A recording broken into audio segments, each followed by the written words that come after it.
신랑이 오실 때는 깜깜한 한밤중에 오신다고 말합니다. 몇 가지 의미가 있습니다.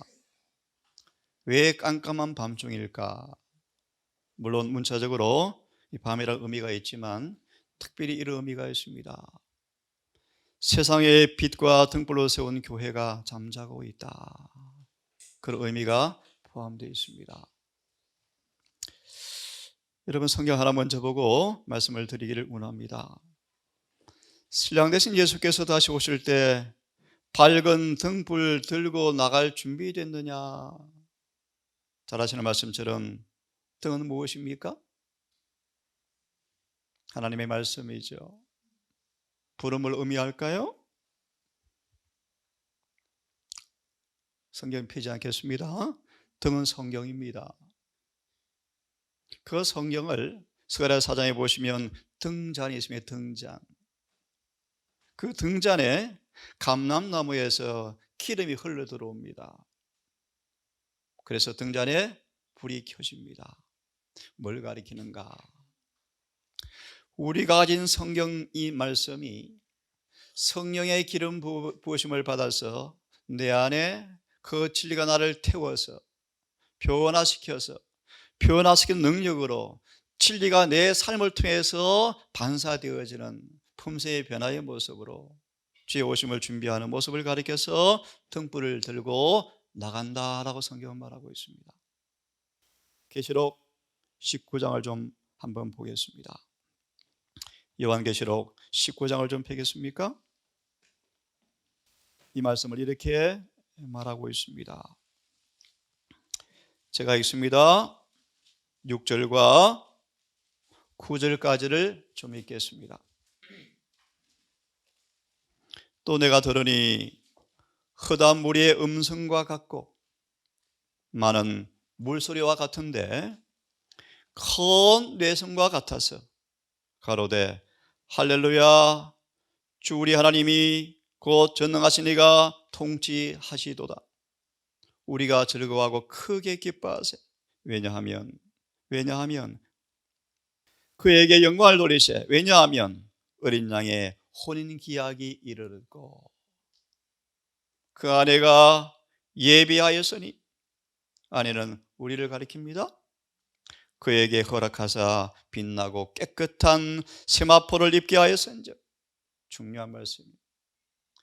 깨끗한 세마포를 입게 하였은즉 이것은 성도들의 옳은 행실이라. 조금 불이합니다. 신랑 주님께서 재림하시는 그날 누가 구원받을까? 간단히 말씀을 드리면 세마포를 입은 사람들이다. 무슨 말인가?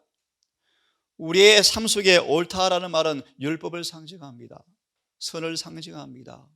그들의 삶의 진리가, 말씀이, 율법이 그들의 삶의 행실로 드러나고 있다, 그런 뜻입니다. 한마디로 주여 주여 하는 자마다 다 하늘에 갈 것이 아니고 주의 뜻대로 삶으로 그들의 삶이 주의 뜻, 옳은 뜻과 일치된 모습을 가리켜서 세마포를 입고 있다라고 말합니다. 세마포는 성도의 옳은 행실입니다. 오늘 저는 이어서 한 말씀을 봉독해 드린 다음 공부를 좀 하겠습니다. 새겨 듣기를 바랍니다. 예수님은 정확하게 때가 찾아, 오늘 그 말씀을 좀 공부하겠습니다. 정확하게 때가 찾아 침례 요한이 잡힌 소식을 듣고 잠시 유다를 물러나셨다가 정확하게 때가 참에, 오늘 말씀을 공부할 거요, 돌아오셔서 마가복음 1장 14절 15절처럼 선포하셨습니다. 때가 찼고 하나님의 나라가 가까웠으니 회개하고 복음을 믿으라 라고 드디어 예수께서 복음을 전파하기 시작했습니다. 오늘 말씀을 중심으로 다니엘서 몇 구절을 함께 공부하려고 합니다. 자, 이 말씀을 먼저 듣기를 바랍니다. 유대인들은 하나님의 말씀을 오해하고 잘못 적용하였으므로 하나님께서 그들을 권고받는 날을 알지 못하였다. 그들은 그리스도와 그분의 사도들의 공생의 해들, 이란 연도들, 잘 들어보세요. 예수님과 12사도와 70인의 제자를 보내셔서 복음을 전파한 그 날들, 곧 은혜의 시간들을 주의 사자들을 죽이려는 음모하는 시간으로 보내버렸다. 세상의 야심이 그들을 삼켰으므로, 세상의 애착이 그들을 지배했으므로 영적 왕국의 죄가 그들에게 이르렀으나 그것은 전혀 무익하였다. 때가 찼다, 천국이 가까웠다, 회개하고 복음을 믿으라 라는 기별이 유대인들에게 무익하였다. 왜요? 권고받는 날을 그들은 메시아와 사도들을 죽이는 데 시간을 보내게 되었고, 왜 그런가? 세상의 야심이 그들의 지성을 다 삼켜버려서 권고하는 때를 알지 못하고 지나갔다. 들어보시겠습니까? 그와 같이 오늘날에도 세상 왕국의 사람들은 그들의 생각이 온통 세상이 사로잡고 있고, 그들은 예언의 신속한 성취와 하나님의 나라의 신속한 도래 징조들의 주의를 기울이지 않고 살아가고 있다. 형제들아, 너희는 어둠에 있지 아니하며 그 날이 도적같이 너희에게는 임하지 아니하리라. 너희는 다 빛의 아들이요 낯의 아들이라. 우리가 밤에나 어둠에 속하지 아니하나니. 마지막 잘 들어보십시오. 우리는 우리 주님의 재림의 시간은 알 수 없지만,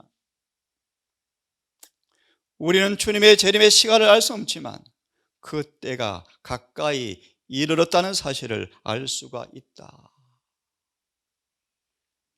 그러므로 우리는 다른 사람처럼 자지 말고 근신하고 정신을 차리고 옷을 차려입고 그날을 준비하자. 성경을 좀 보겠습니다. 누가복음 19장 44절입니다. 누가복음 19장 44절을 펴겠습니다. 함께 44절을 다시 읽어보겠습니다. 자, 시작.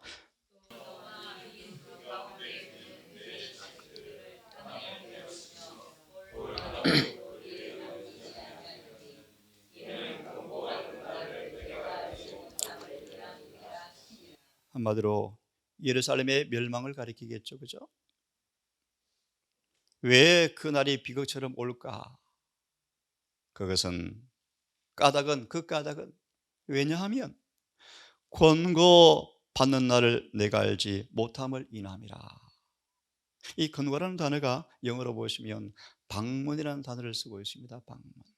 성경에 15번 언급되어 있는데 예레미야에서만 8번 언급되어 있습니다. 이게 뭘 의미하는가? 한 구절만 좀 보겠습니다. 권고받는다라는 말이 무슨 말인가? 먼저 단어를 조금 설명해 드리겠습니다. 한번 들어보세요. 하나님께서 우리의 행동과 우리의 말과 우리의 행실을 주어진 빛에 따라 심판하기 위해서 우리를 찾아오는 날 뜻입니다. 권고받는 날 의미가 뭔가? 빛과 은혜와 기회를 무한정 주었는데 때가 참에 주님께서 계산하러 오신다 뜻입니다. 회개 장부에 따라서 그분이 갚았는가? 빚을 갚으셨는가? 계산하러 온다 뜻입니다. 성경적으로 말씀을 드리면 그들의 심판의 날이 도래했다라는 단어가 권고라는 단어입니다. 이 단어 예레미야가 8번 반복하는데 호세아 9장을 통해서 이 단어를 조금 보고 이어서 말씀을 좀 보겠습니다. 호세아 9장을 보시겠습니까? 펴보십시오. 호세아 9장입니다. 이 권고받는 똑같은 단어가 호세아 9장 7절에 언급되어 있습니다. 개역성경은 이렇게 번역합니다. 호세아 9장 7절.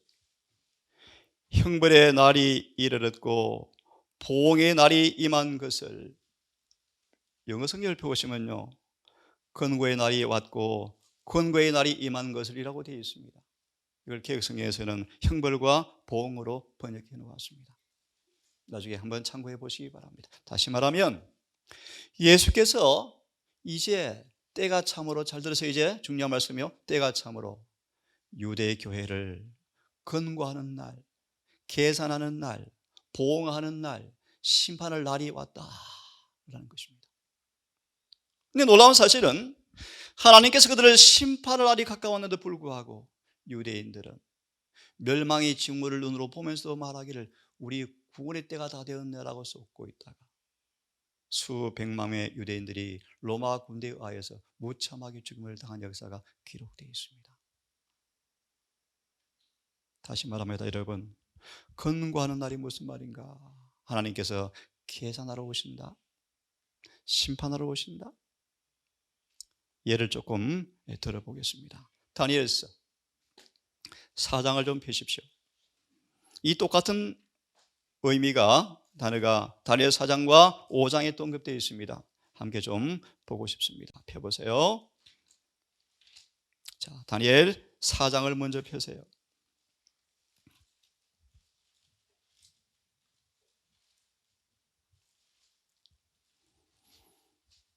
시간 관계상 다 보지 않고 13절, 14절을 보겠습니다. 폈습니까? 예. 다니엘서를 통하여 이 권고의 날을 실물 교훈으로 이해를 좀 시켜드릴게요. 예정으로 내가 침상에서 뇌 속으로 받은 이상 가운데 또 본 적, 누가요? 한 순찰자, 단 한 방문자가 왔다, 이 단어입니다. 여러분 누굽니까? 예수님이 오셨어요. 뭐하러 오셨죠? 순찰? 잘 보세요, 무슨지. 한 순찰자, 한 거룩한 자가 하늘에서 내려왔는데 그가 소리질러 외쳐 이처럼 이르기를 그 나무를 베고 가지를 찢고 잎사귀를 떨고. 이 단어가 어딘지 아십니까, 여러분? 마태 3장 10절요.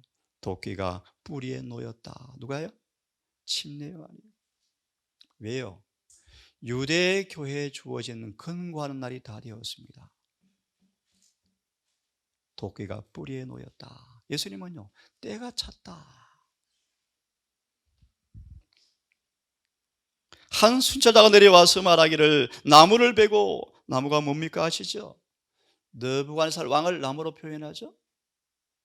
하나님은 이 느부갓네살에게 큰 은혜를 주어서 큰 대국의 왕으로 세워서 그 왕의 선정을 통하여 많은 사람들이 열매와 잎을 먹고 쉬기를 바랬는데 이 왕이 자기 욕심으로 살아가자. 너 안 되겠다, 내려와.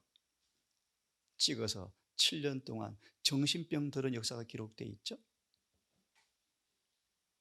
다시 말합니다. 예수께서 한 인생에게 은혜와 기회를 주었는데 은혜와 기회를 망각하고 더럽히자 순찰자가 와서, 방문자가 와서 권고하는 날 계산하러 오셔서 계산해 보니까 좀 이따 보겠습니다. 부족하네.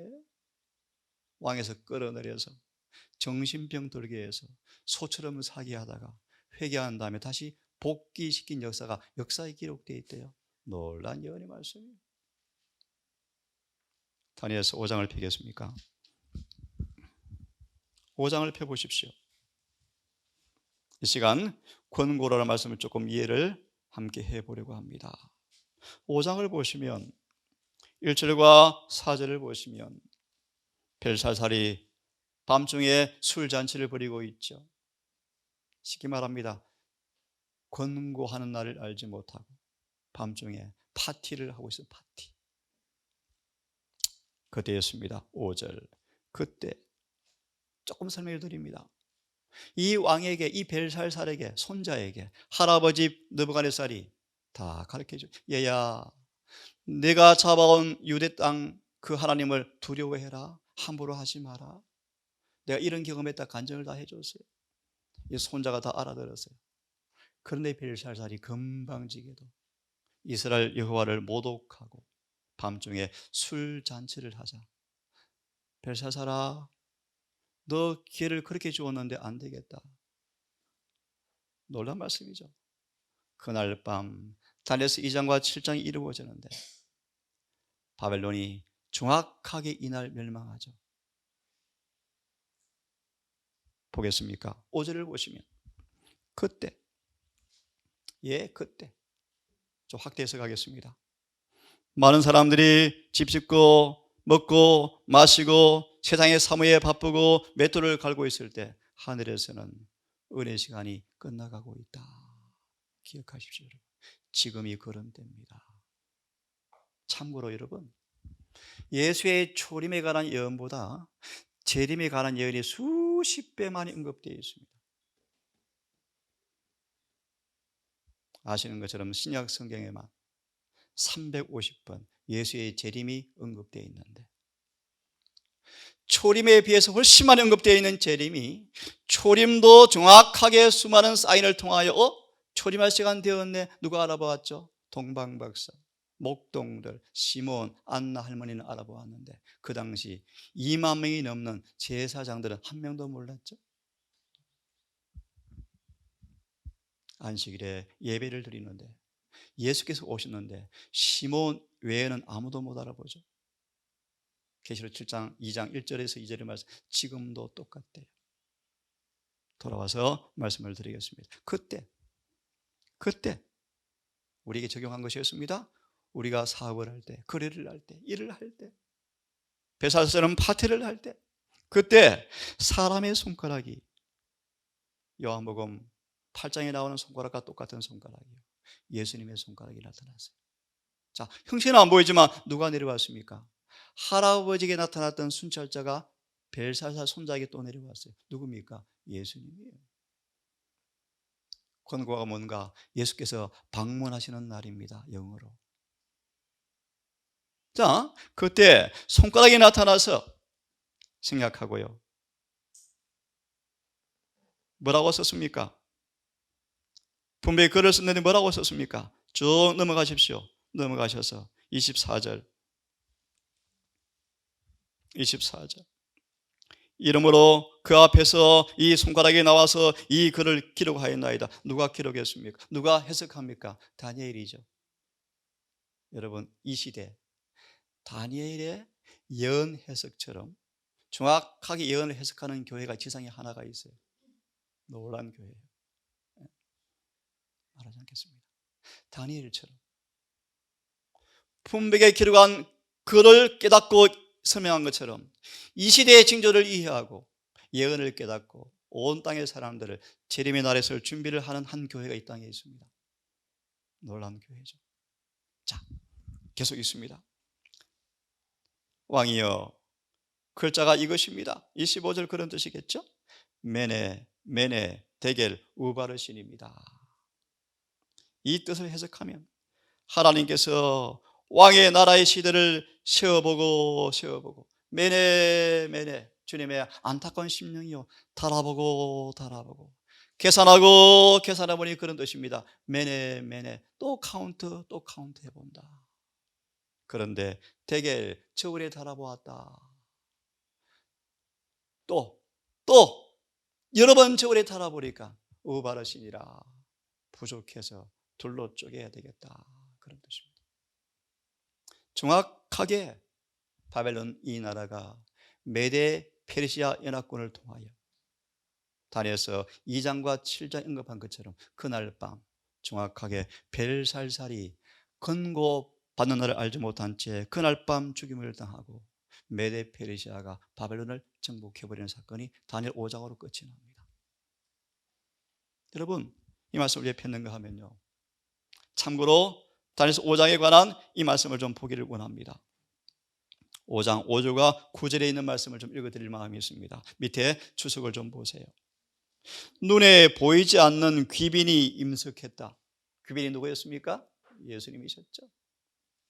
사람들이 알아보지 못한 크신한 순찰자가 임하셔서 이 참담한 장면을 보고 계셨다. 그의 임재는 중재하는 힘이었다.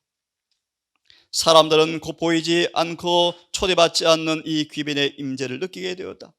성물을 더럽히는 방탄술잔치가 그 절정에 이르게 되었을 때 핏기 없는 한 손이 나타나 연회장 분백 위에 운명의 말씀을 기록하였다. 손이 움직임에 따라 불같은 말씀이 기록되었고 메네 대겔 우바르신이 불꽃 같은 글자로 적히었다. 왕궁 맞은편 벽에 나타난 그 손을 따라가며 글자를 읽은 사람은 별로 없었지만 거기에 하나님의 능력이 나타난 것을 그들은 알았다. 벨살살 왕은 겁이 났고 그의 양심은 눈을 뜨게 되었다. 죄인들의 죄된 행동에 항상 따라다니는 의심과 공포가 그를 엄습하였다. 하나님께서 사람들을 두렵게 하실 때 그들은 강한 공포심을 숨길 수가 없었다. 두려움이 그 나라 소위 위대한 사람들을 사로잡았다. 성물에 대한 참남하고 멸시하는 태도는 일순간 변하였는데 미칠 듯이 두려운 공포심 때문에 그들은 자존심을 완전히 잃고 말았다. 왕은 그 불꽃 같은 글자를 읽으려고 해보았지만 흔들이었다. 그는 자신이 감당할 수 없는 너무나 강력한 능력을 발견했다. 그 써진 글을 읽을 수가 없었다.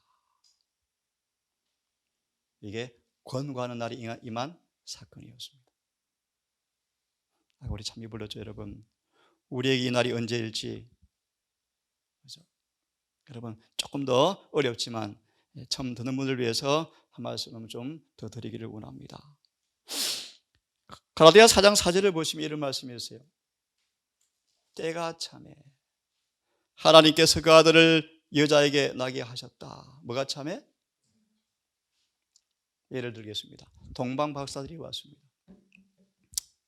좀 쉽게 풀이합니다. 동방 박사들이 왔습니다. 동방 박사가 다니엘서를 연구하다가 예수께서 여자에게서 난 사실을 깨닫고 동방 박사들이 와요. 유대 땅에 왔는데 아무도 메시아를 맞을 준비가 없는 거예요. 이상하다. 왜 이러지? 이상하다. 충격을 받습니다. 헤롯이 소식을 듣죠? 신학자들을 부릅니다. 너희 왕이 어디서 태어나니? 잘 알죠. 우리 잘 알죠. 왕이 잘 압니다.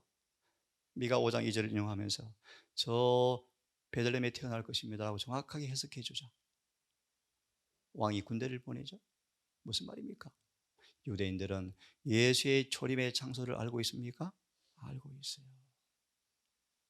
그런데 그들이 동방 박사들이 와서 목동들의 소식을 듣고 수천 년간 고대했던 메시아가 왔다는 소문을 들었지만 신학자들은, 제사장들은, 유대인들은 미가 5장 2절의 말씀처럼 그 장소를 가요? 안 가요? 안 가요. 왜요? 우리 메시아는 강남에서 태어나야죠. 강남에서요. 안 가요. 왜 그럴까요, 여러분? 이기심으로, 세상이 야심으로 눈이 어두워져서 교만해서 고집스러워서 겸손한 그 장소, 겸비한 장소, 겸비한 모습으로 오실 왕을 마음으로 영접할 준비가 전혀 안 되었대요. 더 놀라운 사실이죠. 일일이 펼 수가 없네요. 또 마가 1장에서 예수께서 또 때가 찼다라고 또 말합니다. 30일이 지났어요.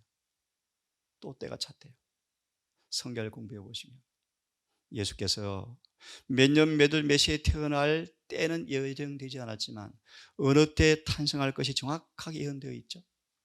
더 놀라운 사실은 예수님의 침례받을 시간표가 정확하게 공개되어 있죠. 예수님의 십자가 죽을 시간표가 정확하게 공개되어 있죠. 이 두 가지 사건을 예수께서 언급하시면서 때가 찼다. 이게 무슨 말입니까? 드디어 그분이 십자가에 못 박혀 돌아가시고 다니엘 9장 24절로 7절처럼 정확하게 3년 반 공생해 하시고 돌아가시고 부활 승천하시고 마지막 3년 반이 지나면 권고받는 날이 다 끝나버린다. 스데반의 마지막 순교를 통하여 유대 교회는 더 이상 하나님의 교회가 아니었고 촛대는 옮겨져 버리고 오순절 성령으로 사도시대 교회가 만들어지면서 유대 교회는 마귀가 완전히 지배해 버립니다. 그리고 드디어 AD 70년 성경을 좀 보겠습니다. 마태복음 세 구절만 풀이해드리고 이 시간은 마무리하겠습니다. 이 짧은 시간 여러 성경을 좀 펴고 싶은데요, 펼 수가 없고요. 때가 참에 권고하는 날 알지 못함으로 말씀을 조금 설명해드리고 마치겠습니다. 마태 24장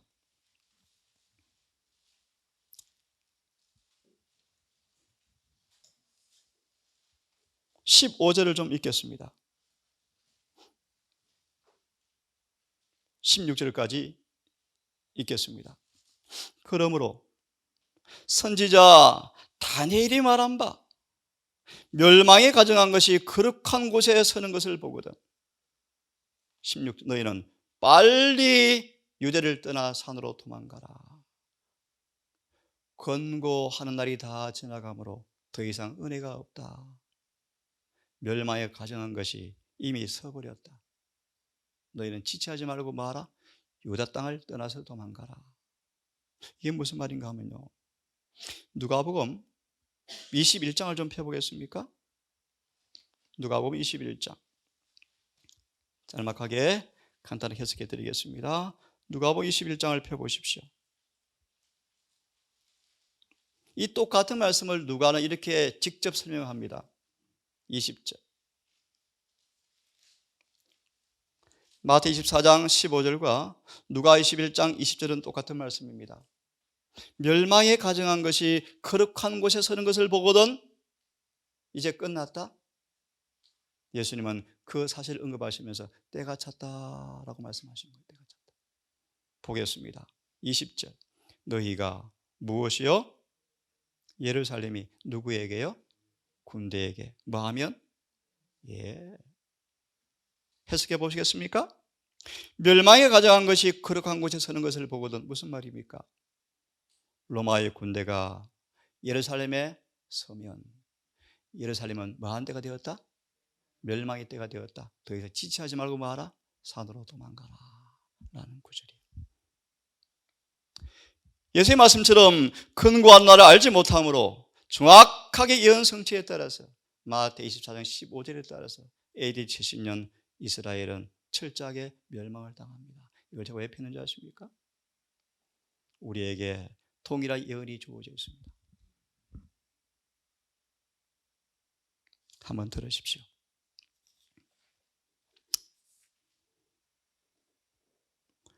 은혜 시기의 마침과 환난 때를 위하여 준비와 관련된 사건들이 분명하게 예언되어 있다. 하지만 일반 대중은 이 중요한 진리가 마치 전혀 계시가 되지 않은 것처럼 살아가고 있다.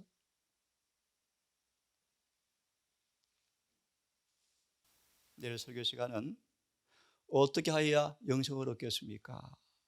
성경으로만 그 사실을 명백하게 말씀을 좀 드리기를 원합니다.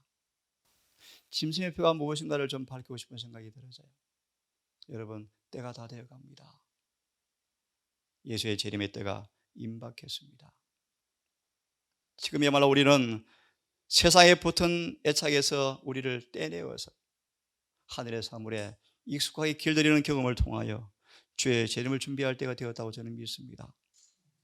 모쪼록 다니엘처럼 지혜 있는 자가 되셔서 권고한 날을 잘 깨달으시고 찬양처럼 예비된 신부의 모습으로 본향을 준비하는 모두가 되기를 바라면서 이 아침 이렇게 마무리를 하겠습니다.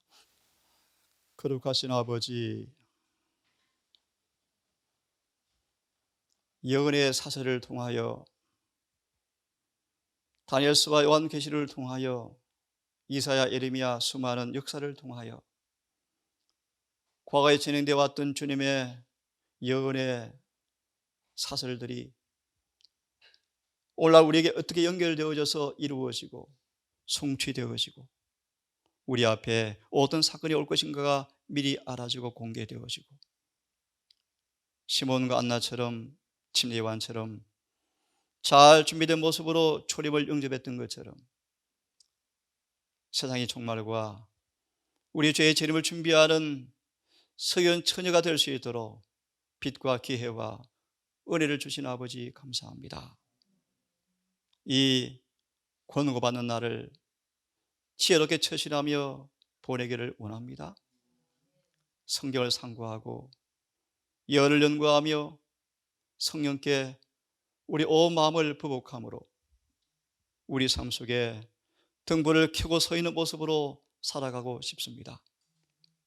진리가 우리 삶 속에 그대로 이루어지는 삶, 세상에 있지만 세상에 속하지 아니하고 하늘에 속한 에녹 같은 그런 삶, 주님 남기신 족적을 따라서 날마다 자신을 부인하고 늘 성령께 순종함으로 거룩함을 이루는 삶, 그런 생애를 우리 삶 속에서 통일하게 이루기를 원합니다. 아버지, 이 아침 사랑하는 주의 종들의 심령 가운데 오늘 안식일을 예비하는 이 거룩한 날에 우리 모두의 마음이 말씀으로 깨끗해지고 정원해져서 화평과 정직 가운데 정말 은혜 가운데서 안식일을 맞이할 수 있도록 도와주시옵소서. 우리를 사랑하시는 예수님 이름으로 기도드립니다.